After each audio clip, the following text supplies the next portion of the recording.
आज की इस कहानी में 3 बच्चों की माँ अपने बच्चों को छोड़ के भाग जाती है और फिर वह 3 लोगों का शिकार हो जाती है। पूरी कहानी को जानने के लिए वीडियो में बने रहें।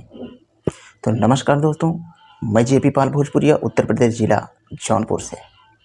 आज की जो ये घटना है, यह घटना मुंबई की अंधेरी की है। दोस्तों, एक सरोज नाम का युवक जो बिहार में इडली सांभर की और फलों की दुकान लगाया करता है। उसकी बचपन में शादी हो गई है। उसकी पत्नी का नाम रिंकू है। अब घर का खर्चा चलाने के लिए घर वाले उसको मुंबई भेजते हैं कमाने के लिए। इडली सांभर की दुकान वहाँ पे जाके वो बेचता है और फल का भी दुकान लगाता है। गांव के अंदर उसका एक दोस्त था जिसका नाम था राजेश।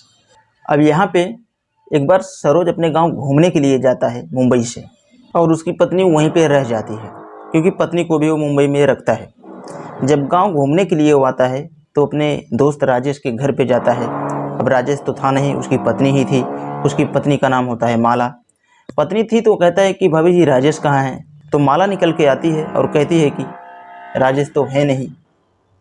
और जैसे ही वो बाहर निकल के आती है, उसके बाद में उसकी नज़र जब पड़ती है ना, तो हैरान रह जाता है।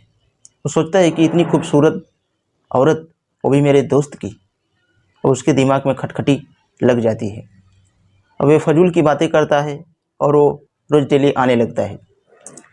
उसके बाद में यहाँ पे आता है। उसके बाद में चाय पानी उसको करवा देती थी। अब ये सिलसिला ऐसे ही चल रहा था। एक दिन वो घर के अंदर बैठकर चाय पी रहा था और उसको टकटकी लगाकर देख रहा था। अब खाने पीने की चीज़ें जो थी वहाँ पे आती हैं, चाय पानी करता है। चाय पानी करने के बाद में माला पूछती है, आप कहाँ काम करते हैं। जो सरोज होता है वो कहता है कि मैं मुंबई में काम करता हूँ और वहाँ पे मैं खाने पीने की चीज़ें बेचता हूँ, इडली सांभर और फल वगैरह। तो माला कहती है कि मुंबई हो तो बहुत अच्छी जगह होगी। तो सरोज कहता है कि हाँ, बहुत अच्छी जगह है, आपने कभी नहीं गई क्या। वो कहती है कि मेरी तो नसीब ही ख़राब, मुझे गाँव में ही बदा है। अब यहाँ पे जो सरोज होता है, अब रोज़ रोज़ उसके घर पे जाता है और तब जाता है जब वो अकेली रहती है। उसके ऊपर वो फिदा ही पहले से था। अब उन दोनों के बीच में एक ऐसी बॉन्डिंग बनती है कि माला उसको अपनी बातों को बताती और सरोज अपनी बात उसको बताता। अब एक दोनों ये लोग अपने दिल की बातें दूसरे से शेयर करते। तो दोस्तों, यहाँ पे माला के मन में कुछ ना कुछ खटकने लगता है। यहाँ पे सरोज और उस माला के बीच में अब प्रेम प्रसंग शुरू हो जाता है। कहानी का मोड़ बस यहीं से शुरू है, यहाँ से ज़रा गौर से सुनना। अब माला एक दिन कह देती है कि मुझे यहाँ पे नहीं रहना है, मुझे तुम अपने साथ लेके चलो। तो यहाँ पे माला के बच्चे जो थे छोटे छोटे, अपने बच्चों को छोड़कर वह सरोज के साथ गांव से फरार हो जाती है मुंबई के लिए। मुंबई में जाने के बाद एक चौल लेते हैं। चौल लेने के बाद वो पति पत्नी की तरह वहाँ पर रह रहे होते हैं, जबकि सरोज की पत्नी रिंकू भी वहाँ पर रहा करती है, वह दूसरी जगह रहा करती है। तो यहाँ पर वो अपने पत्नी की तरह माला को रखता है। और अब यहाँ पे उसकी पहली पत्नी रिंकू को पता लग जाता है कि यह गांव से एक और लड़की लेके आया है, उसके साथ पत्नी की तरह रहा करता है। तो वह अपने पति से बहुत झगड़ा करती है, लेकिन फिर अब कर ही क्या सकती थी। अब धीरे धीरे कुछ समय गुजरता है तो माला को भी पता लग जाता है कि सरोज तो शादीशुदा है, उसकी पत्नी भी यहाँ पे रहा करती है। अब तक वो सोच रही थी कि यह शादी नहीं किया है। अब जब इतना उसको पता चलता है तो वह भी हैरान रह जाती है। अब वो इस बात से हैरान थी कि सोच रही थी, अब मेरे को सौतन बन के रहना पड़ेगा। अब अगर यहाँ से छोड़ के मैं जाती हूँ तो मेरा पति भी मुझे रखने के लिए नहीं तैयार होगा। अब वह भी मजबूरी में वहीं पे रहना पसंद करती है। अब दोस्तों, जब उनके बीच में कभी कभी झगड़ा होता है तो उनके आस पड़ोस में जो लोग रहा करते थे वह भी सुनते हैं। तो उनके पड़ोस में एक महेश और सुरेश नाम के 2 लड़के रहा करते हैं, जो कि यूपी के इलाहाबाद के ही थे। सुरेश और महेश जब माला की पिटाई देखते तो उसके प्रति हमदर्दी दिखाते थे और उसको कभी कभी बचाते भी थे। अब यह सिलसिला ऐसे ही चल रहा था। रोज़ दूसरे तीसरे लड़ाई झगड़ा होता था इन लोगों का। उसके बाद में वो दोनों युवक जो थे इनको बचाने के लिए आते थे और इनके सपोर्ट में कुछ ना कुछ बातें बोलते थे। अब सपोर्ट करते करते उसके दिल में धीरे धीरे जगह बना देते हैं और यही सपोर्ट अब कहानी का एक दूसरा मोड़ ले लेती है। माला, महेश और सुरेश के बीच में अब धीरे धीरे लगाव हो जाते हैं। अब वह उनके कमरे में जाती है, चुपचाप उनके साथ में संबंध भी बना लेती है और रोज़ का सिलसिला ऐसे ही लगा रहता है।